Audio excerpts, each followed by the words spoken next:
आज हम आपको प्रभु यीशु मसीह के दास का एक सामर्थ्य प्रचार सुनाने जा रहे हैं। ये सुनकर ईसाई विरोधियों की आंखों में आंसू आ गए। उस सामर्थ्य प्रचार को सुनने से पहले प्रभु यीशु मसीह का वचन कहता है, मार्ग सत्य जीवन हमारा प्रभु यीशु मसीह है। हमारे प्रभु यीशु मसीह के बिना कोई भी परमेश्वर तक नहीं पहुंच सकता है। आप उस सामर्थ्य प्रचार को सुनोगे तो प्रभु यीशु मसीह आपसे बातें करेंगे और प्रभु यीशु मसीह आपकी जिंदगी को बदलेंगे। इसलिए आप उस प्रचार को पूरा जरूर सुने। आप उस प्रचार को सुन सकते हैं। कहां है वो 33 करोड़? क्या वो मनुष्य के हृदय से बात नहीं करते? क्या 30 त्योहारों को मना लेने के बाद लोगों के हृदय में परिवर्तन शुरू हो जाता है? त्योहार आता है, दीपक जलाए जाते हैं, त्योहार आता है, रंग जलाए जाते हैं, रंग लगाए जाते हैं, कुछ भी फायदा नहीं होता। अखबार की खबरें वहीं की बनी रहती हैं। पिता ने पुत्र को मारा, पुत्र ने पिता को मारा, भाई ने भाई को मारा। आज संसार के, भारत के कोर्ट केस को देख लीजिए। लाखों करोड़ों कोर्ट केस चल रहे हैं। लाखों करोड़ों वकील, जज उसका फैसला कर रहे हैं। कहां हैं सारे भगवान? कहां हैं सारे देवता?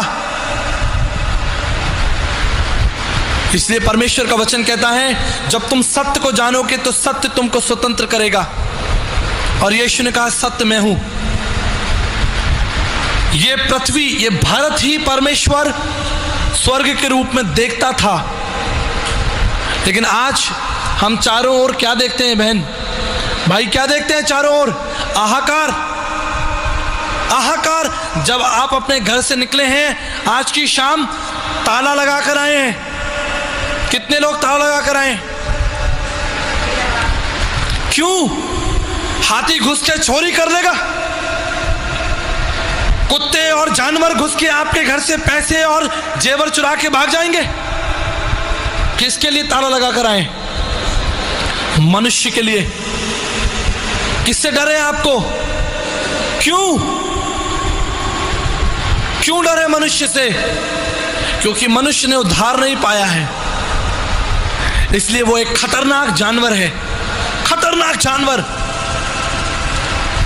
आज मैं आपको बताना चाहता हूं, सूर्य अपना कार्य कर रहा है, चंद्रमा अपना कार्य कर रहा है, पेड़ पौधे अपना कार्य कर रहे हैं, मौसम अपने समय पर आ जाता है, चला जाता है। लेकिन एक ही जना कार्य नहीं कर रहा है, वो है मनुष्य। जिस पर्पस के लिए, जिस उद्देश्य के लिए परमेश्वर ने मनुष्य को बनाया था, क्या वो उद्देश्य आज आप देख रहे हैं चारों ओर? कहां है ईश्वर? कौन इसका समाधान देगा? ये चमत्कारी बाबा? ये झूठी राशि रतन? ये झूठे तरीके? मैं आपके लिए एक पद निकालना चाहता हूं। खोलिए मत्ती की इंजील, उसका दूसरा अध्याय। दूसरे अध्याय के ऊपर क्या लिखा है? किसका आगमन? ध्यान दीजिएगा, ज्योतिषियों का आगमन। आज भारत देश के कोने कोने में ज्योतिषी बैठे हैं। हालेलुया। पिछले दिनों छत्तीसगढ़ में प्रभु के वचन को बांट रहा था और एक ज्योतिषी सभा के समाप्त होने के बाद मेरे पास आए। उन्होंने अपना परिचय मुझे दिया कि मैं इस स्थान के मुख्य ज्योतिषों में से एक ज्योतिषी हूँ। आपको शहर के कई हिस्सों में मेरे बड़े बड़े बोर्ड मिलेंगे। यहाँ के बड़े बड़े व्यापारी मेरे पास ज्योतिषी विद्या के लिए आते हैं। लेकिन कल रात आप पवित्र बाइबल में से परमेश्वर के विषय में बता रहे थे, वेदों और शास्त्रों में से बता रहे थे। मेरी इच्छा हुई कि मैं आपसे व्यक्तिगत रूप से मिलूं और आपसे बातचीत करूं। कल आपने बताया कि प्रभु यीशु मसीह सब ज्ञान को, संसार की सारी नीति को, संसार के सारे तौर तरीकों को हटाता है और अनुग्रह देता है। आप कुछ बताना चाहेंगे कि हमारे विषय में यीशु मसीह क्या कहता है? ये जो हम कर रहे हैं, ये हम क्या कर रहे हैं और हम कहां जा रहे हैं? और मैंने ये पद उनके सामने खोला कि जब हमारे प्रभु यीशु मसीह का जन्म हो रहा था तो सबसे पहले ज्योतिषी आए। इसलिए मैं आपको नमस्कार करता हूं, क्योंकि बाइबल में आपका स्थान है। बाइबल आपके कार्य को एक्नॉलेज करती है, स्वीकार करती है। ध्यान से सुनिएगा, इसमें एक रहस्य की बात है। बाइबल आपकी सेवा के प्रति कृतज्ञ है। ज्योतिषी आए प्रभु यीशु मसीह के जन्म के संदेश को लेकर, लेकिन मैं आपको बता देना चाहता हूं, आपकी सेवा समाप्त हुई। ज्योतिषी सेवा समाप्त हुई। उन्होंने पूछा कैसे? अच्छा है ना, बाइबल ज्योतिषियों के विषय में बताती है। मैंने कहा जब तक यीशु नहीं आया था तब तक तो आपकी आवश्यकता थी, लेकिन जो ही वो आ गया आपकी सेवा समाप्त हुई। हालेलुया। सारी सेवाएं समाप्त, संसार का सारा ज्ञान समाप्त। मैं इसके विरोध में कुछ नहीं कहूंगा। नक्षत्र और तारे ईश्वर तक पहुंचाते हैं? नहीं पहुंचाते, पहुंचाते होंगे। जब यीशु संसार में नहीं आया था तो लोगों के विकल्प थे कि भाई कुछ ना कुछ तो करना है ईश्वर तक पहुंचने के लिए। लेकिन अब यीशु आ गया है और अब वो बोलता है। पहले आप बोलते थे, अब यीशु बोलेगा। हालेलुया। विधियों का जो लेख था उसने मिटा डाला। हाथ देखने वाले, नक्षत्र देखने वाले, तारागण देखने वाले, तीर्थों पर घुमाने वाले। आपको पता है सुलेमान ने मंदिर बनवाया। कहां बनवाया? पहाड़ पर बनवाया। कहां बनवाया? कौन से पहाड़ पर? हालेलुया, मोरिया पहाड़ पर। आज भारत में मंदिर कहां पाए जाते हैं? ये दर्शन कहां से आया? पहाड़ों पर मंदिर बनाने का दर्शन कहां से आ रहा है? बाइबल से आता है। चंदन की लकड़ी, पीतल की हौदियां, पवित्र स्थान, अति पवित्र स्थान, महापवित्र स्थान, याजकों के वेशभूषा, सोने चांदी के, लकड़ी के, दीपकों की कारीगरी, छत की नक्काशी, दीवारों की नक्काशियां, सीढ़ियों की नक्काशियां। आज आप जाइए, पहला राजा दूसरा राजा पढ़कर किसी मंदिर के सामने खड़े हो जाइए और देख लीजिए। लेकिन अब ये सेवाएं समाप्त हुई। क्यों? क्योंकि पहले हम मंदिर जाते थे, लेकिन अब यीशु ने कहा कि तुम परमेश्वर का मंदिर हो।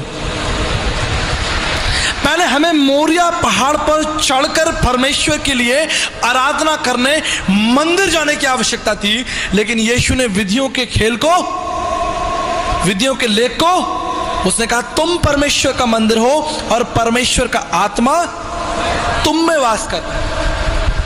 Now we not required temples. हमारा यीशु मसीह हृदयों में रहता है, हमारे साथ साथ चलता है। जहां कहीं तू जाएगा मैं तेरे साथ साथ चलूंगा। आमीन। हम ऐसे परमेश्वर की आराधना करते हैं। हम कपाट बंद कर दे के परमेश्वर को छोड़कर आने वाले लोग नहीं हैं। कपाट बंद हो गए, हम वो लोग नहीं हैं। हम वो लोग हैं जो यीशु को, परमेश्वर को अपने हृदय में लिए फिरते हैं। हमारा परमेश्वर ना सोता है ना ऊँघता है। मेरे प्रियो, टमाटर सोच समझ के खरीदते हो, परमेश्वर सोच समझ के पाओ। सब एक नहीं है, सब दिख एक रहा है, लेकिन जब टटोलोगे ना तब समझ में आएगा। 19 साल तक ये जानने का प्रयास किया यीशु मसीह ही परमेश्वर है। आप समझ रहे हैं? मैंने यीशु मसीह को यूं ही ग्रहण नहीं कर लिया। जांच के, परख के, सोच समझ के, ज्ञान बुद्धि से अच्छी तरीके से जान के क्या यीशु मसीह ही परमेश्वर है, ही परमेश्वर भी नहीं, यीशु मसीह भी परमेश्वर है, ऐसा नहीं है। I am the way, I am the truth and I am the life, मार्ग, सत्य और जीवन मैं ही हूं, दूसरा कोई मार्ग नहीं है। तुम्हें विधिवंती मृत्युमेति नान्य पंथा विद्यते यनान, श्वेताश्वर उपनिषद 3:8 में लिखा है, उस परमेश्वर को जानो, वो तुम्हारे जीवन को बदल देगा। यीशु मसीह का संदेश भारत में कब आया? यीशु मसीह का जन्म 2014 वर्ष पूर्व इज़राइल की धरती पर हुआ और यीशु मसीह ऐतिहासिक परमेश्वर है, कोई कल्पना नहीं है। अगर मैं आपको कहूं कि यीशु मसीह का संदेश भारत में द्वापर युग में आया तो आपको कैसा लगेगा? द्वापर युग में प्रभु यीशु मसीह के जन्म से पहले, इससे पहले कि प्रभु यीशु मसीह का जन्म हुआ, यशायाह नबी ने प्रभु यीशु मसीह का दर्शन आत्मा में पाया। यशायाह 53 अध्याय इस बात का वर्णन करता है। लेकिन आपको जानकर आश्चर्य होगा कि भारतीय संतों ने यीशु मसीह का दर्शन यीशु मसीह के इस जन्म में, इस शरीर में होने से पहले ही प्राप्त कर लिया। भारतीय दर्शन के 19 पुराणों में से एक पुराण जिसका नाम है भविष्य महापुराण, और भविष्य महापुराण के प्रतिशत वर्ग भरतखंड में लिखा है, पेज 320 पर, श्वेतवस्कत्रम ईश पुत्रम क्वारी गर्भसमम ईसा मसीहा इतिचमम नाम प्रतिष्ठनम। वो परमेश्वर जो निष्कलंक है, पवित्र है, विराट है। अब ये बात कर रहे थे ना पढ़नी में, 4 अध्याय के अनुसार निष्कलंक, श्वेतवस्कत्रम ईश पुत्रम, परमेश्वर का पुत्र, क्वारी गर्भसम, जिसका जन्म क्वारी स्त्री से होगा, उसका नाम यीशु मसीह प्रतिष्ठित किया जाएगा। भारतीय आर्य ग्रंथों के भविष्य महापुराण में यीशु मसीह की कथा। आज भी भविष्य महापुराण गीता प्रेस से छपता है, लेकिन लोग नहीं जानते। क्यों? क्योंकि उन्होंने अपने शरीरों पर मन लगाया है। परमेश्वर का वचन कहता है कि तुमने अपने शरीरों पर मन लगाया, तुमने आत्मिक बातों पर मन ढूंढोगे तो जितने लोग ढूंढेंगे वो पाएंगे। जितनों ने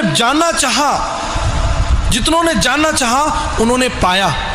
आप सभी इस वीडियो को भी छोड़ के ना जाए, आप सभी इस वीडियो को पूरा जरूर देखें। जैसा कि आपने वीडियो में देखा कैसे प्रभु यीशु मसीह के दास ने सामर्थी प्रचार को किया और ईसाई विरोधियों को अद्भुत जवाब दिया। आपको हम बताना चाहते हैं कि प्रभु यीशु मसीह का वचन कहता है कि तुम बुराई से ना हारो लेकिन बुराई को भलाई से जीत लो। आज बहुत सारे लोग हैं जो कि ईसाई विरोधियों से डरते हैं, परंतु प्रभु यीशु मसीह का वचन कहता है हमें मसीह विरोधियों के लिए प्रार्थना करना है, हमें मसीह विरोध से डरना नहीं है, क्योंकि प्रभु यीशु मसीह का वचन कहता है कि तुम अब सताने वालों को आशीष दो, जो तुमसे बैर करते हैं उनका भला करो। आज बहुत सारे लोग हैं जो कि सच्चे परमेश्वर को, जो कि हमारा प्रभु यीशु मसीह है, उसे पत्थरों की मूर्तों पर और बड़े बड़े मंदिरों में ढूंढते हैं। लेकिन यीशु मसीह का वचन कहता है कि परमेश्वर का मंदिर हम हैं और परमेश्वर का आत्मा हम में वास करता है। और प्रभु यीशु मसीह का वचन कहता है यूहन्ना 10:10 में कि चोर और किसी काम के नहीं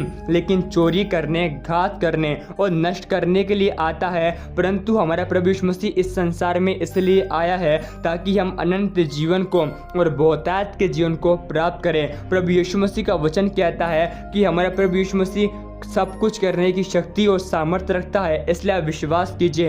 ये जितने मसीह विरोधी हैं जो कि आज यीशु मसीह के नाम का विरोध करते हैं, आने वाले दिनों में ये मसीह विरोधी यीशु मसीह के नाम का प्रचार करेंगे। ये पौलुस के समान यीशु मसीह के नाम की महिमा करेंगे, क्योंकि प्रभु यीशु मसीह का वचन कहता है अंत के समय में ऐसा होगा कि प्रत्येक घुटना प्रभु यीशु मसीह से झुकेगा और हर एक जीव अंगीकार करेगी कि हमारा यीशु मसीह परमेश्वर है। आप इस वीडियो को एक लाइक करें ताकि यूट्यूब हमारे इस वीडियो को लोग तक पहुंचा सके।